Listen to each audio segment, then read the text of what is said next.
bagi orang yang selama ini tidak mensadari berlakunya melalui batas dosa dan maksiat, inilah panggilan Allah yang sangat berharga bagi kita. Qul ya ibadiyalladzina asrafu. Walaupun kita termasuk orang yang melalui batas dosa dan maksiat, tapi masih Allah kasih sayang kepada kita. Apa di sini di ayat ini apa tanda kasih sayang?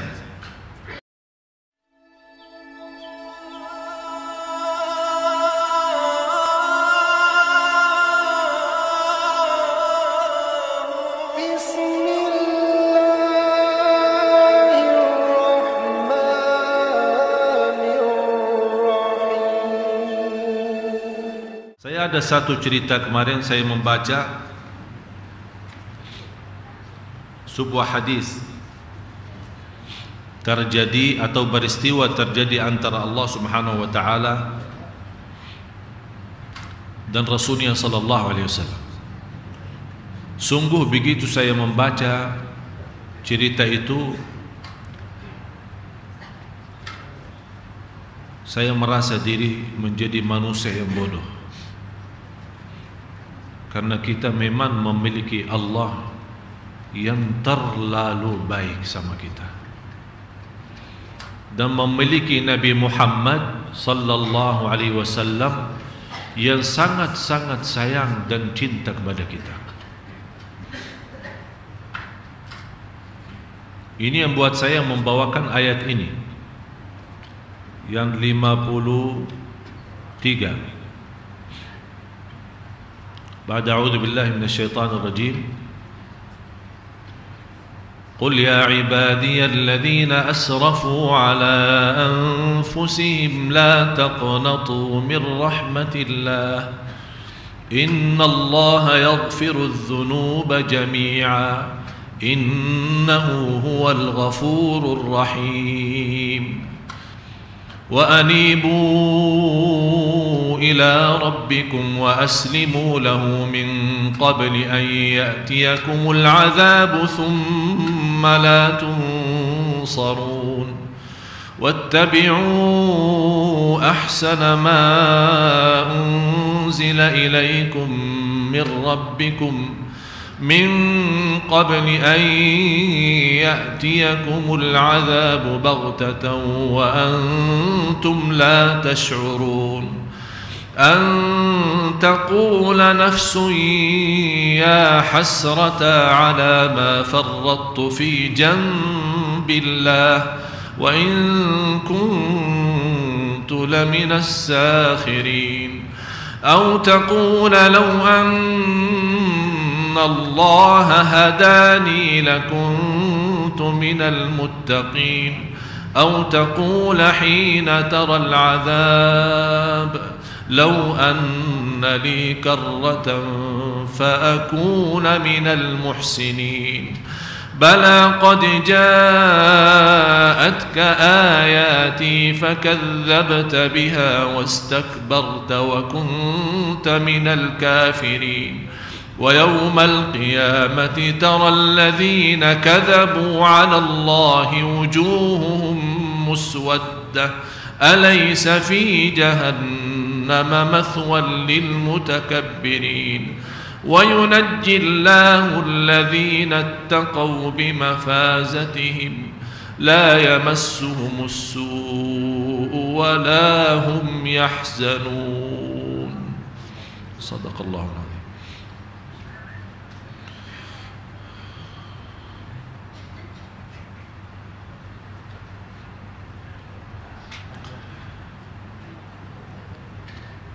Tolong terjemahan.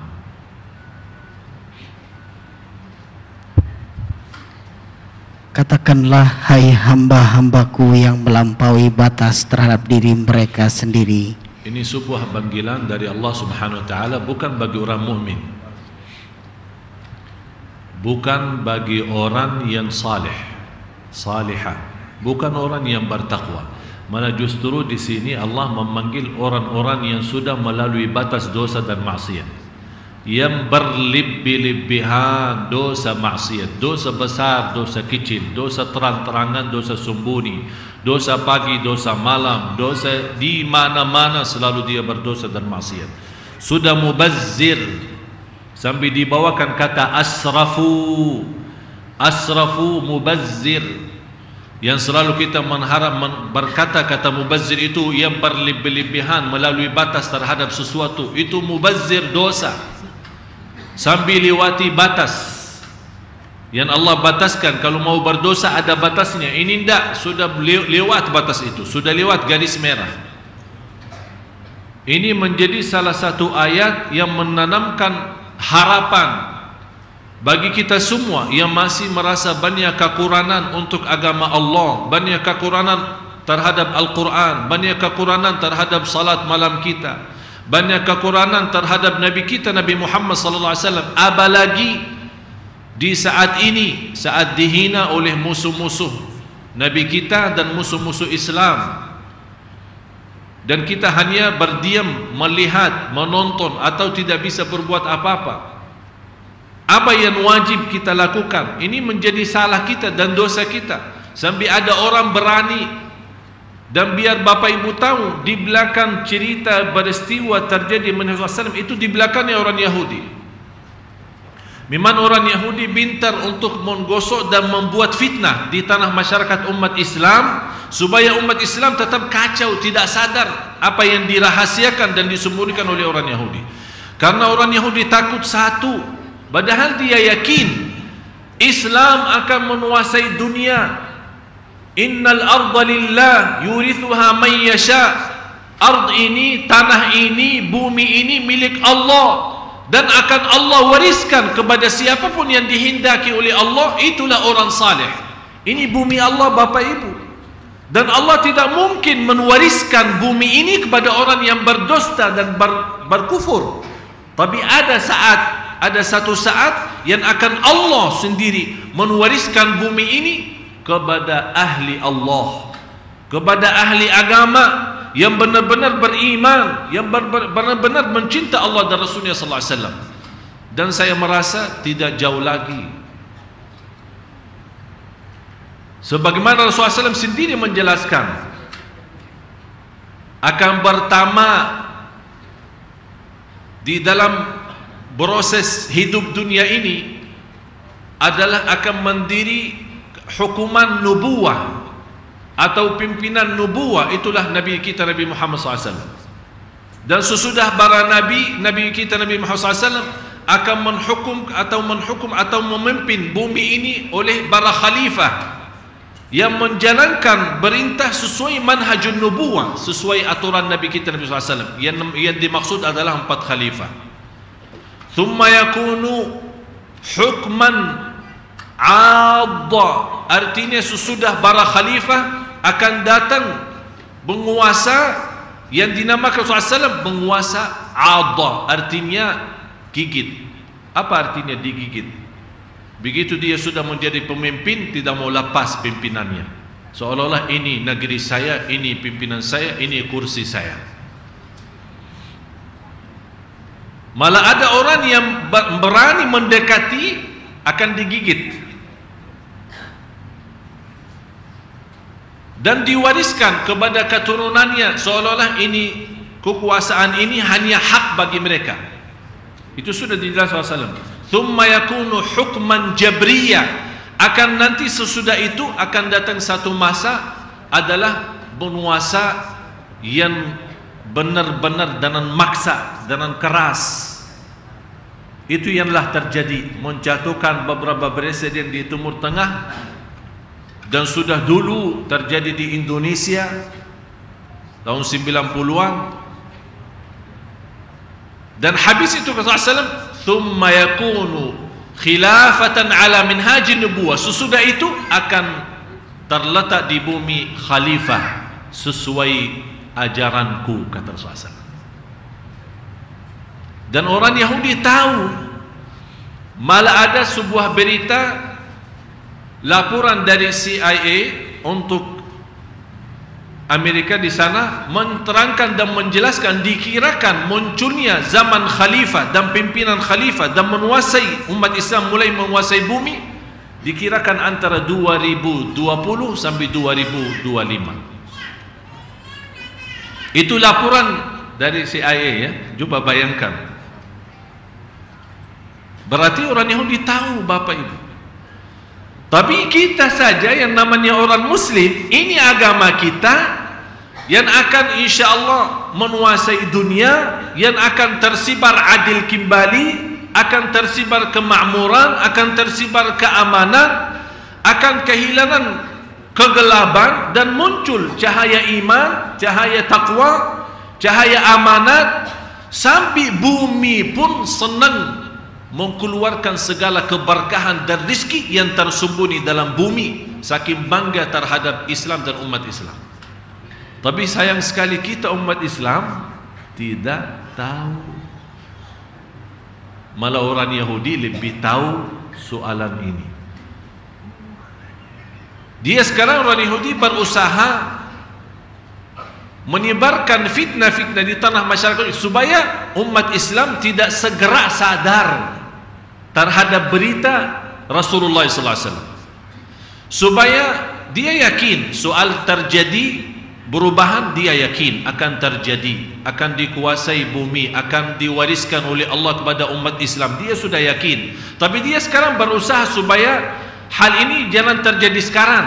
Kalau bisa nanti 3.000, 4.000 sana dah. Dia harap lebih memundurkan.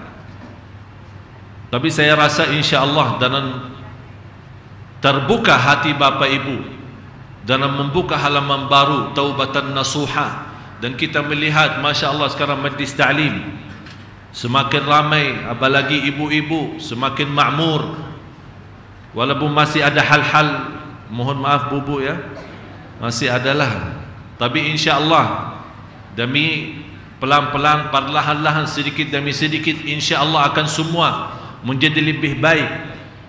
Bukan hanya makmur majlis, tapi makmur dalam kehidupan kita sehari-hari. Rumah tangga jadi kita makmur, usaha kita makmur, jadi semua muncul berkah dan terlihat berkah umat Islam yang menjadi bermanfaat bagi seluruh manusia. Ini yang membuat ummah yang beda agama tertarik kepada Islam dan semuanya akan masuk ke Islam. Oleh karena itu peristiwa ini, dalam hal-hal selama ini kita lakukan sampai melalui batas, kita tidak peduli agama, mubazzir dosa maksiat, kita merasa tidak bisa berbuat sesuatu. Bapak Ibu yang merasa tidak bisa berbuat sesuatu untuk agama Islam itu dosa. Jangan merasa diri saya tidak bisa apa-apa. Malah justru ini saatnya yang punya wakaf atau niat wakaf, segerakan wakafnya. Yang punya niat beramal, segerakan beramal. Yang punya niat untuk mensedekahkan untuk sesuatu, segerakan, karena inilah saatnya kita sama-sama bersatu untuk menolong agama Allah. Dan yakin Bapak Ibu, walaupun kita tidak memberikan kepada agama kita apapun, Allah sendiri akan meletakkan agama ini dan akan menyebarkan cahayanya. Tapi nikmatnya kalau kita termasuk nama kita bersama orang yang bisa menyebarkan agama Allah. In tansurullaha yansurkum wa yuthabbit aqdamakum. Kalau engkau memberikan pertolongan kepada Allah dan agamanya, akan Allah senantiasa memberikan pertolongannya. Oleh karena itu, bagi orang yang selama ini tidak mensadari berlakunya melalui batas dosa dan maksiat, inilah panggilan Allah yang sangat berharga bagi kita. Qul ya ibadiyalladzina asrafu. Walaupun kita termasuk orang yang melalui batas dosa dan maksiat, tapi masih Allah kasih sayang kepada kita. Apa di sini di ayat ini apa tanda kasih sayang? Tanda kasih sayangnya apa? Coba baca terjemahan. Hai hamba-hambaku yang melampaui batas terhadap diri mereka yang sendiri. telah melalui batas. Batas apa? Atas dirinya berlaku kezaliman, dosa maksiat. Bapak Ibu jangan berfikir dosa maksiat harus zina, harus enggak.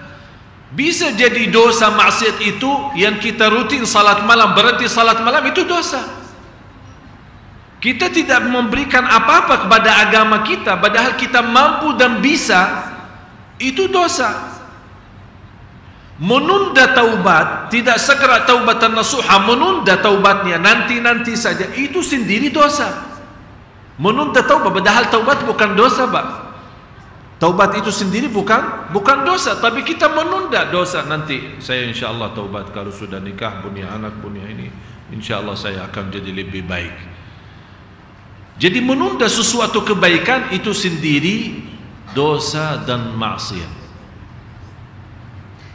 Dan coba kalau kita hitungkan, kalau boleh kita hitungkan dosa maksiat kita sehari-hari dan kita boleh menulis sendiri, kita malu.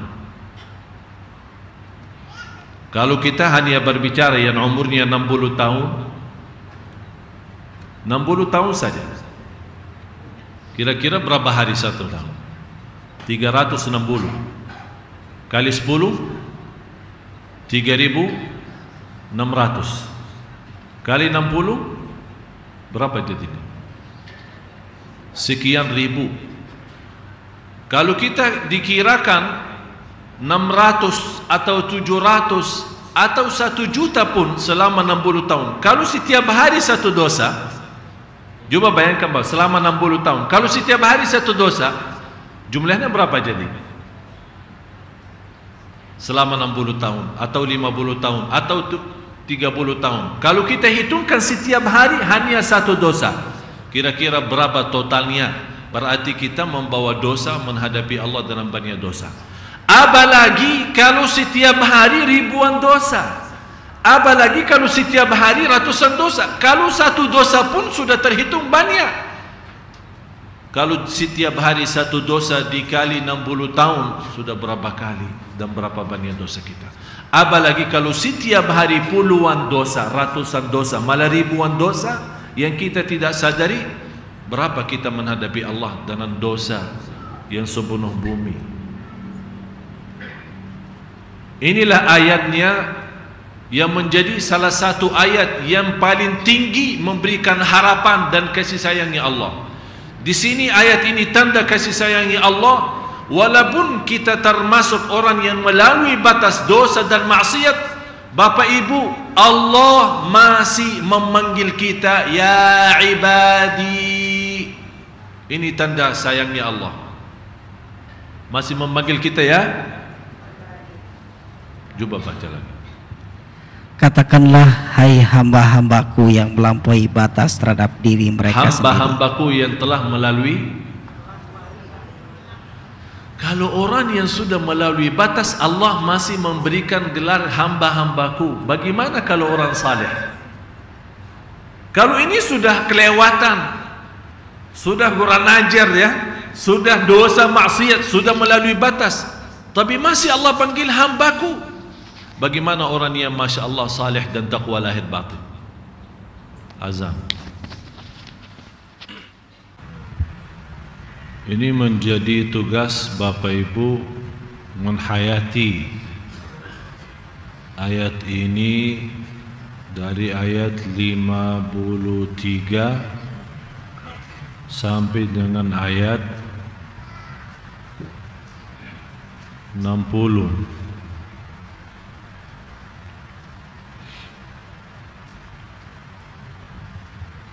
Dan insyaAllah menjadi lanjutan bahasa kita membahas ayat ini untuk sama-sama menghayati insyaAllah hari Ahad besok.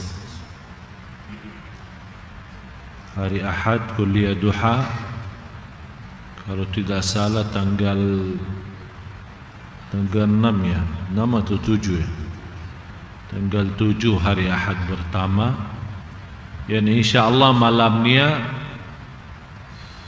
akan ada i'tikaf ya, i'tikaf malam Ahad, malam Minggu, yang insyaallah akan isi ceramah Ustaz Yusuf Mansur, ceramah i'tikaf. Kemudian yang imami insyaallah adik saya Syekh Muhammad, dan insyaallah saya muncul pagi ni ya, pagi ni kuliah duha. Tapi saya membawa Bapak Ibu ada satu ayat 56. Sebelum saya masuk ke cerita peristiwa yang terjadi antara Allah dan Rasulnya, supaya kita betul-betul tahu segitu berdulinya Nabi kita Nabi Muhammad SAW kepada kita, apa yang kita bisa bayar dan bisa balas dan bisa berterima kasih kepada Rasulullah sendiri yang luar biasa menerbangkan segala. Sambil Rasulullah SAW sendiri saat berdoa pun tidak pernah memfikirkan dirinya sendiri, selalu dia memfikirkan umatnya. Habis ayat ini saya akan tutupi dengan cerita yang terjadi antara Allah dan Rasulnya sallallahu alaihi wasallam untuk umat Nabi Muhammad sallallahu alaihi wasallam. Coba baca. Supaya jangan ada orang yang mengatakan, amat besar penyesalanku atas kelalaianku dalam menunaikan kewajiban terhadap Allah, sedang aku sesungguhnya termasuk orang-orang yang memperolok-olokkan agama Allah.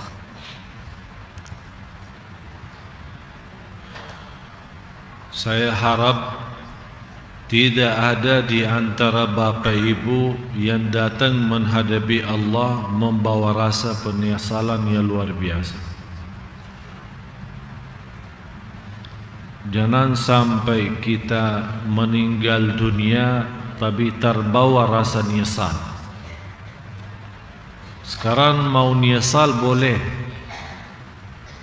penyesalan yang membuat kita sadar, taubatan nasuha, dan siap lahir batin untuk memberikan segala untuk agama Allah. Tapi jangan sampai kita meninggal dunia dan menghadapi Allah membawa penyesalan itu. An taqula nafsun ya hasrata ala ma farrattu fi jambillah. Aku amat menyesal karena belum bisa membuat sesuatu dan belum bisa memberi sesuatu. Karena penyesalan saat itu di hadapan Allah tidak ada guna dan tidak ada arti, malah menjadi salah satu siksa bagi kita. Tapi penyesalan sekarang sangat bermanfaat, berguna, apalagi menyesal itu yang membuat kita sadar dan bertaubatan nasuha. Rubba ta'atin adkhalatin nar wa rubba ma'siyatin adkhalatil jannah. Perubamaan satu taat membawa kita masuk neraka, bisa juga perubamaan satu dosa membawa kita masuk surga. Faham Bapak Ibu? Perubamaan satu taat membawa kita masuk neraka, dan bisa juga satu dosa membawa kita masuk ke surga. Bagaimana taat menantar kita ke neraka dan dosa menantar kita ke surga? Taat yang memunculkan rasa bangga diri, rasa sombong, merasa diri saya lebih baik daripada yang lain. Taat yang membuat kita merasa diri saya lebih baik di bumi ini. Saya bisa salat malam, yang lain tidak bisa. Saya bisa berbuat sesuatu untuk agama Allah, yang lain tidak bisa. sambil kita memuji diri, sambil memuncul rasa bangga diri, itulah mengakibatkan kita masuk neraka. Tapi satu dosa yang membawa kita masuk surga, habis dosa dan maksiat itu memunculkan rasa menyesal, rasa sedih, rasa malu terhadap Allah, karena kita bukan melihat dosanya kecil atau besar, tapi kita sudah ingat kebesaran Allah. Ini yang membuat menyesal muncul dan rasa malu. Gara-gara rasa malu, gara-gara dosa dan maksiat itu membuat kita sadar dan kembali kepada Allah, dan disitulah berubah kehidupan kita menjadi ahli surga. Al-Fudail bin Iyad, salah satu ulama tasawuf, salah satu ulama sufi, salah satu ulama ahlus sunnah wal jamaah, salah satu ulama yang terkenal dari sisi akhlaknya, akidahnya, tidak beda jauh dengan sejarahnya Imam Al-Hasan Al-Basri. Fudail ibn Iyad menjadi seorang yang awal hayatnya dan hidupnya tukang maling. Kita mohon maaf Bapak Ibu, terutama jemaah Sunda Kelapa, berapa kali setiap tahun kita datangkan imam-imam khusus dari Tanah Suci. Imam-imam baca Al-Quran sambil nangis, dan kita terharu. Lepas bulan Ramadan biasa-biasa saja. Kapan saatnya satu ayat merubah hidup kita menjadi benar-benar suci lahir batin? Satu ayat, bukan 30 juz. Kita tidak perlu imam lagi dari Madinah. Satu ayat saja bisa rubah hidup kita. Inilah ayatnya, coba baca. Belumkah datang waktunya bagi orang-orang yang beriman untuk tunduk hati mereka mengingat Allah dan kepada kebenaran yang telah turun kepada mereka. Dan janganlah mereka seperti orang-orang yang sebelumnya telah diturunkan Alkitab kepadanya. Kemudian berlalulah masa yang panjang atas mereka, lalu hati mereka menjadi keras, dan kebanyakan di antara mereka adalah orang-orang yang fasik. Apakah Bapak Ibu kita sudah termasuk orang fasik yang kasar hatinya, yang susah berubah lewat Al-Quran? Yang bisa terharu dan susah. Ini satu ayat, begitu Fudail bin Iyad naik tembok rumah, mau loncat, begitu dia berdiri di atas temboknya mau turun masuk ke rumah seorang untuk mencuri dan maling, ternyata tuan rumah itu sedang salat malam.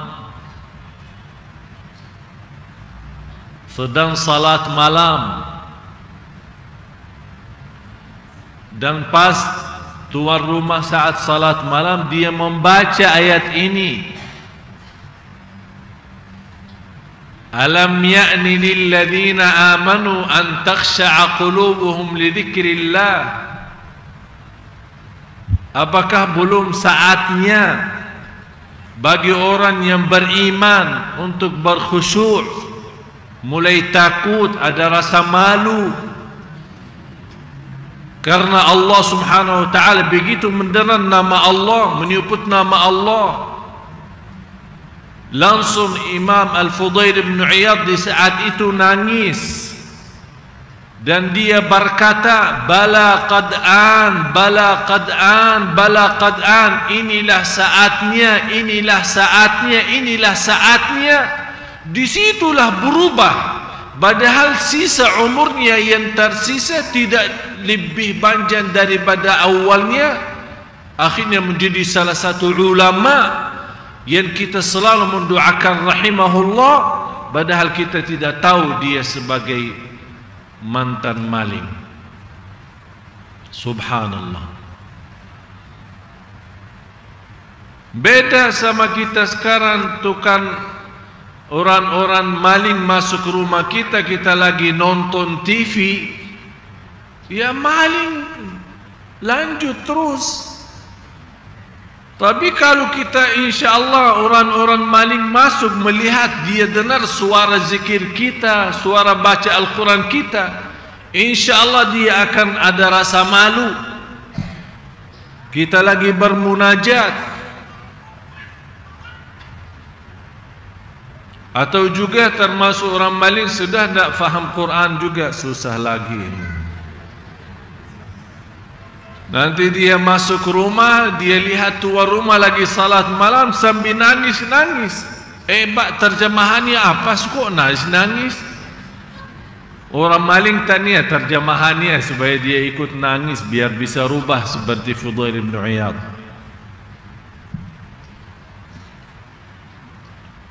Rasulullah sallallahu alaihi wasallam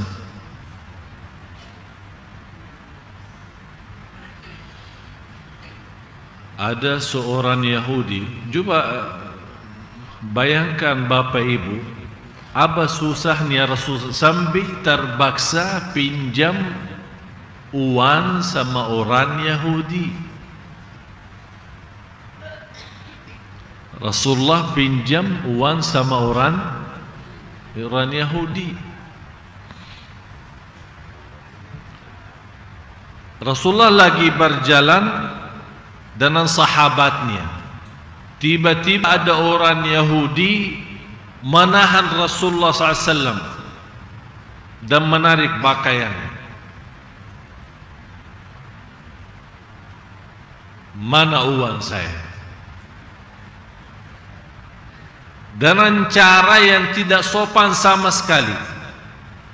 Umar bin Khattab radhiyallahu anhu sebagai orang terkenal tegas dan pemberani, langsung dinaikkan pedangnya, ya Rasulullah biarkan saya potong lehernya ini, kelewatan ini orang Yahudi. Kata Rasulullah SAW, baik nerima dan baik berbalas. Menghadapi hal itu dengan baik dan balas juga dengan baik. Dan Rasulullah SAW sangat-sangat luar biasa dengan kemuliaan akhlaknya, tidak ada sedikit pun kemarahan. Padahal sebenarnya Bapak Ibu, tanggal tagihan pinjaman itu belum jatuh tempo tagihannya.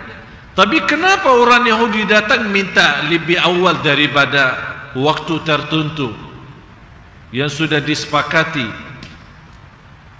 Kata orang Yahudi, memang saya tahu ini bukan hari tagihan, jatuh tagihannya, tapi saya datang sengaja untuk menguji bagaimana akhlaknya Rasulullah saat dinyakiti atau disakiti dengan cara seperti ini. Apakah dia akan balas dendam atau marah atau tidak? Karena kata orang Yahudi, saya sudah membaca di dalam kitab sifat-sifat Rasul yang sudah saya melihat semuanya sudah ada. Cuma satu yang saya belum bisa melihat dengan mata sendiri adalah dia orang pemaaf saat dimarahin, tidak pernah marah.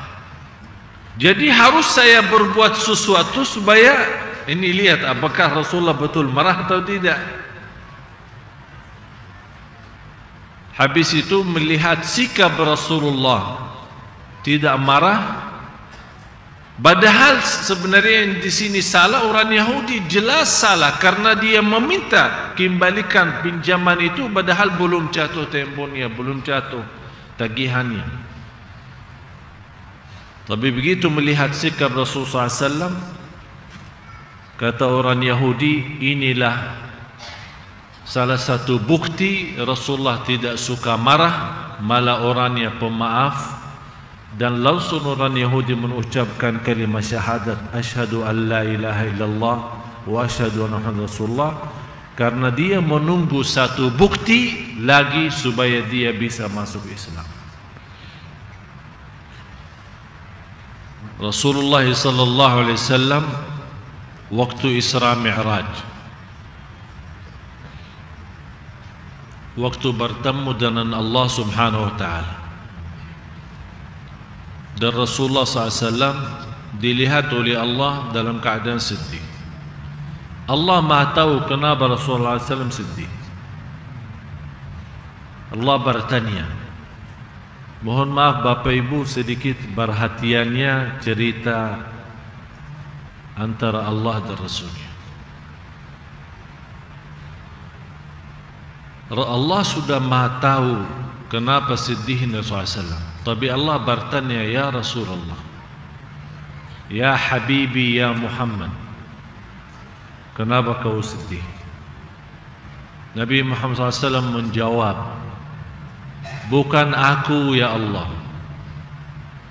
bukan istri-istri aku, bukan orang tua aku, bukan anak-anakku, keluargaku, tapi ya Allah, ummatku, ummatku, ummatku.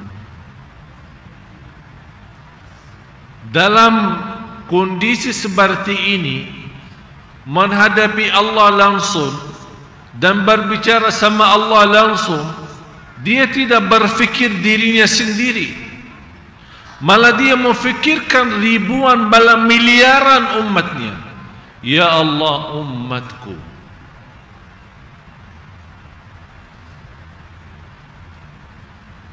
Apa jawabannya Allah? Ya Habibi, ya Muhammad, Ana ar-Rahim wa anta asy-Syafi'. Aku Maha Rahim dan kau memberikan syafaat, dan tidak ada orang yang celaka di antara yang Maha Rahim dan memberikan syafaat. Jadi kita sekarang mendapatkan keistimewaan karena kita antara Allah dan Rasulnya. Kira-kira Allah yang Maha Rahim dan Nabi Muhammad yang memberikan syafaat dan pertolongannya supaya kita selamat dari siksa neraka, kira-kira siapa yang merugi di situ? Tidak ada yang merugi.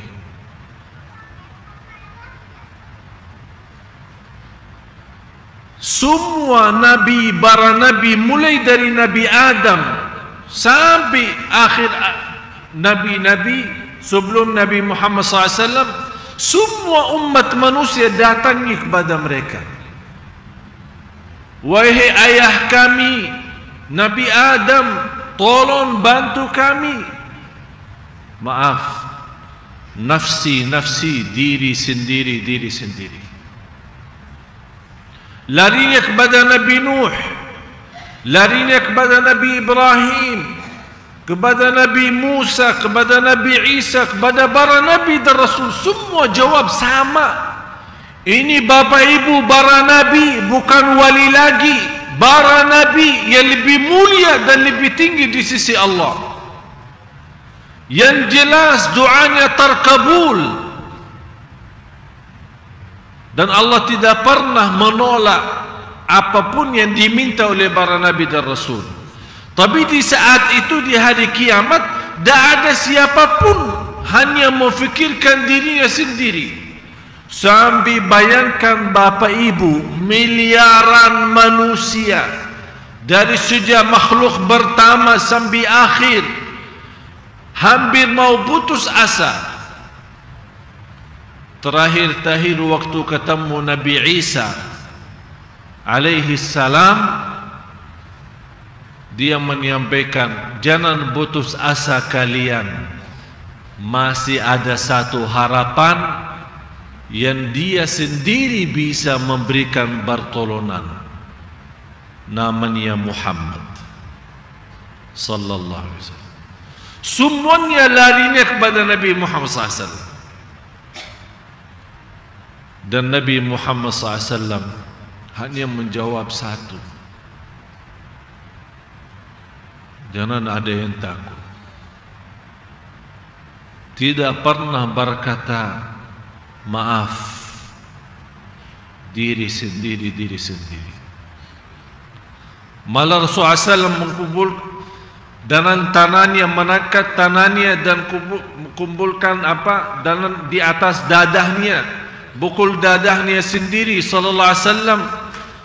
Saya bisa dan saya bisa dan saya bisa. Kemudian bersujud di hadapan Allah dekat arasy. Di saat itu Allah menanugerahkan dan menggerakkan lidah Nabi Muhammad mengucapkan pujian-pujian yang tidak pernah seorang makhluk sebelumnya yang bisa mengucapkan pujian itu hanya kepada Allah, hanya Nabi Muhammad saja. Itu namanya maqaman mahmuda. Wa ba'athu maqaman mahmud. Itulah namanya maqaman mahmuda, yang Allah gerakkan lidahnya Nabi Muhammad untuk memuji Allah dengan pujian yang tidak pernah tersebut sebelumnya. Hanya Nabi Muhammad saja yang boleh. Allah biarkan berapa lama dia dalam keadaan sujud, dan di situ Allah menyuruh Nabi Muhammad SAW, angkat kepalamu dan berilah syafaat kepada siapapun, aku akan ijabah dan kabul.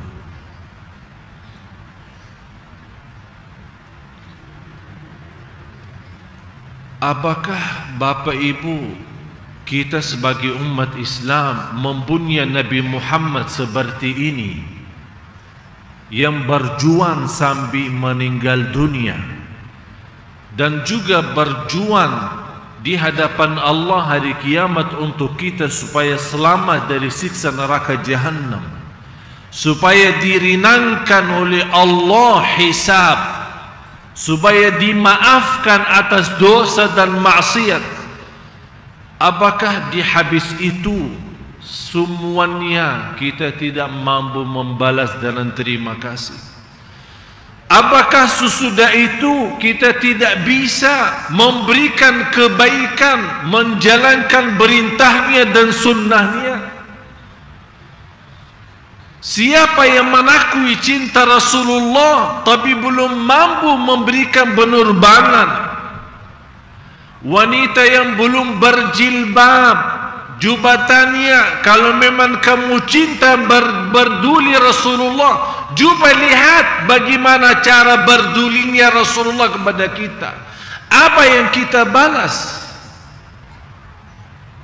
Sesuai perintahnya, menjalankan sunnahnya, berhidup di dunia ini membawa akhlaknya sallallahu alaihi wasallam, supaya saat kita meninggal dunia tidak terlepas dari dua hal, syafaat atau syahadat.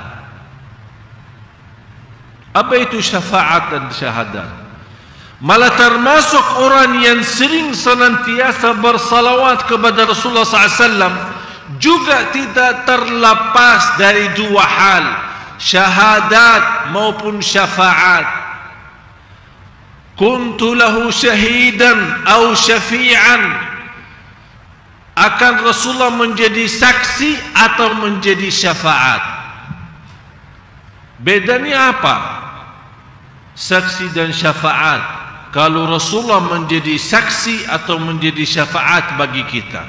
Ulama menjelaskan Rasulullah menjadi saksi bagi ahli tauhid, ahli taqwa, orang yang suci, orang yang salih, yang tidak punya salah, tidak punya dosa maksiat, dianugerahkan oleh Allah hatinya dan dia istiqamah lahir batin, akan mendapatkan kesaksian Rasulullah, akan membela mereka di hadapan Allah.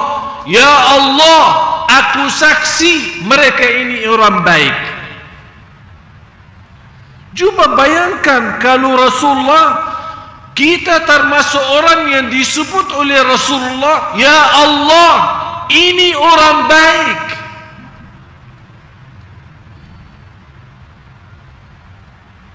Saya kemarin terjadi sama saya sendiri waktu saya menghadapi Menteri Hukum dan HAM, dan mudah-mudahan doanya Bapak Ibu insya-Allah minggu ini rasmi WNI terima ini paspor baru ya. Insya-Allah saya undang semua tapi bayar masing-masing. Waktu saya hadapi menterinya, sungguh membuat saya nangis satu ucapan. Kata beliau, dia orang Makassar juga, Masya Allah, Mbak Syamsuddin. Dia berkata sama saya, ini ada perintah dari Bapak Presiden untuk segera memberikan kemudahan kepada Syekh Ali Jabir supaya mendapatkan warga negara karena dia orang baik. Ini kata Bapak Presiden kepada Bapak Menteri. Sungguh di saat itu saya nangis. Saya bilang segitu manusia yang belum tahu apa isi hati kita, dengan mudahnya berkata ini orang baik, dan kita merasa bangga dan senang luar biasa. Apalagi Bapak Ibu kalau Rasulullah yang berkata kita orang baik. Apalagi bukan di hadapan siapa-siapa, di hadapan Allah sendiri. Rasulullah yang berkata ini orang baik. Masya Allah, mudah-mudahan kita termasuk yang orang di hadapan Allah disaksikan oleh Rasulullah, ya Allah, ini sungguh orang baik. Mudah-mudahan Bapak Ibu kita tersebut, kita sebagai orang baik di hadapan Allah, yang sebut kita Rasulullah sendiri. Syahadat, kemudian syafaat. Syafaat bagi orang yang berdosa dan maksiat. Sampai juga bayangkan Bapak Ibu, sampai orang yang berdosa dan maksiat tidak dilupakan oleh Rasulullah SAW. Karena mereka tidak perlu menjadi saksi, tapi mereka minta pertolongan. Ya Rasulullah, memang kami umatmu. Ya Rasulullah, kami betul sayang samamu, tapi ya Rasulullah kami kelewatan, terlalu tidak bisa berbuat apa-apa. Banyak salah kita terhadapmu ya Rasulullah, banyak salah kita terhadap ajaranmu, tidak menjalankan perintahmu. Tapi ya Rasulullah, bagaimana jalan keluarnya? Tetap Rasulullah tidak menjadikan mereka putus asa, malah menjadikan bagi mereka syafaat. Ya Allah, aku bela mereka, ampunilah dosa mereka. Allah ampuni dosa-dosa kita. Ya Allah, terus mau apa lagi? Mau apa lagi? Tak ada yang merugi. Kita umat Islam, umat Nabi Muhammad sallallahu alaihi wasallam, memiliki Allah yang maha adil dan maha rahim, dan memiliki Nabi yang maha kasih sayang. Maha kasih sayang, saya berani berkata maha kasih sayang, Nabi Muhammad sallallahu alaihi wasallam memberikan syafaat bagi orang yang berdosa dan maksiat seperti saya dan seperti kita semua. Memang kita masih dosa maksiat, memerlukan bukan hanya saksian Rasulullah tapi syafaat Rasulullah SAW. Oleh karena itu, lewati bersalawat kepada SAW, kita terjamin mendapatkan syafaatnya beliau.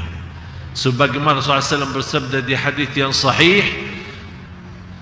"Man shalla alayya fil yawmi wal layla 10 marratin kutibat lahu syafaati yaumal qiyamah." Barang siapa yang salawat kepadaku dalam satu hari 10 kali saja, dapat syafaatku.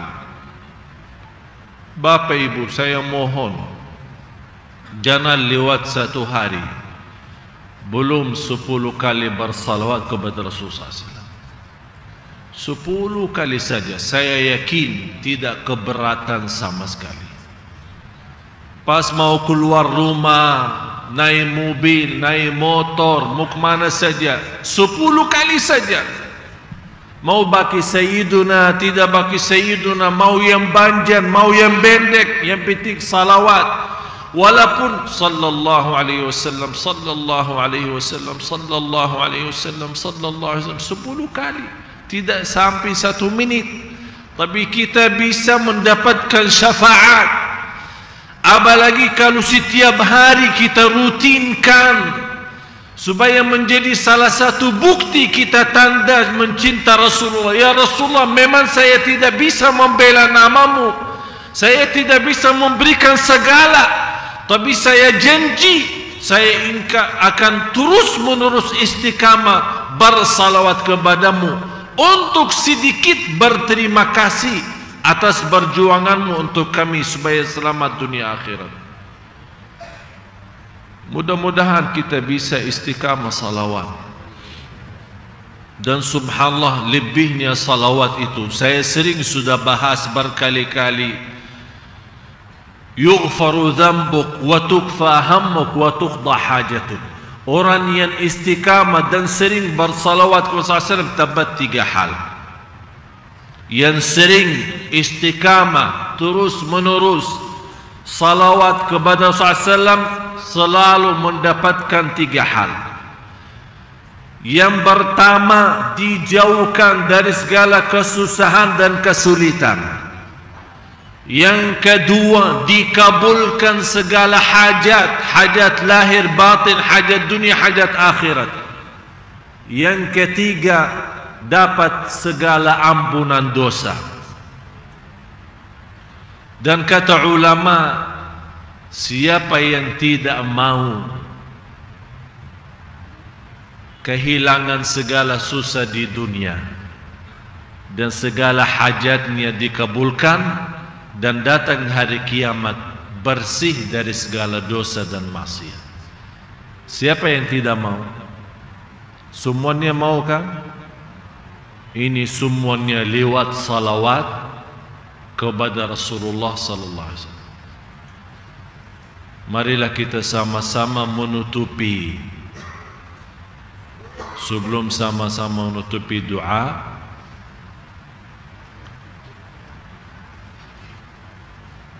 sama-sama bersalawat kepada Nabi Muhammad SAW hanya 10 kali. Ikutin saya baca pertama supaya Bapak Ibu tahu, nanti kita sama-sama terus. Dengar dulu ya. Allahumma salli ala Muhammad. Ya Rabbi salli alaihi wa sallim. Sudah jelas? Allahumma salli ala Muhammad. Ya Rabbi salli alaihi wa sallim. Allahumma salli ala Muhammad. Ya Rabbi salli alaihi wasallim. Yang saya harap saat anda bersalawat nanti sendiri, hayati perjuangan beliau. Rasakan seolah-olah Rasulullah di hadapan mata kita, memegang tangan kita, membawa kemari masuk surga Allah. Rasakan saat bersalawat, jangan bersalawat sambil lalai, tapi rasakan Rasulullah ini Rasulullah yang segala-galanya sudah memberikan kepada kita. Apa yang kita balas? Mudah-mudahan penghayatan saat kita bersalawat bisa membuat Rasulullah senyum dan bangga terhadap salawat kita. Karena di hadis Imam Ahmad dalam musnadnya, ada malaikat punya tugas saat kita bersalawat, dihantarkan salawat kita ke kota Madinah. Ya Rasulullah, ini salawat bapa dan ibu jamaah Sunda Kelapa. Ini tugas malaikat menghantarkan salawat kita, yang semestinya kita bapa ibu bangga dan senang. Boleh Rasulullah tahu nama kita hanya lewat ibadah salawat. Kalau nama kita dikenal oleh Bapa Presiden, kita bangga dan senang. Apalagi kalau nama kita tersebut di hadapan Rasulullah SAW, yang insyaAllah nanti di hari kiamat beliau menyebut nama kita di hadapan Allah Subhanahu Wa Taala. Allahumma salli ala Muhammad. Ya Rabbi salli alaihi wasallim. Allahumma salli ala Muhammad. Ya Rabbi.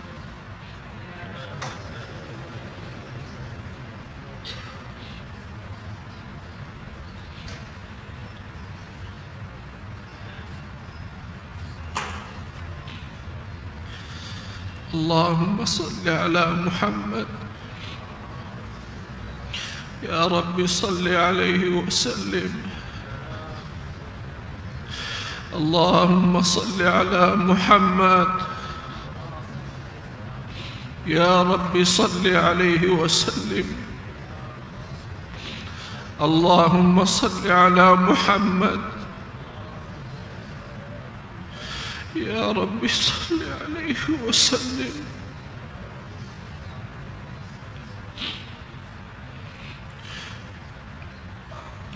اللهم صل على محمد. يا رب صل عليه وسلم. اللهم صل على محمد. يا رب صل عليه وسلم. اللهم صل على محمد. يا رب صل عليه وسلم. اللهم صل على محمد. يا رب صل عليه وسلم. اللهم صل على محمد.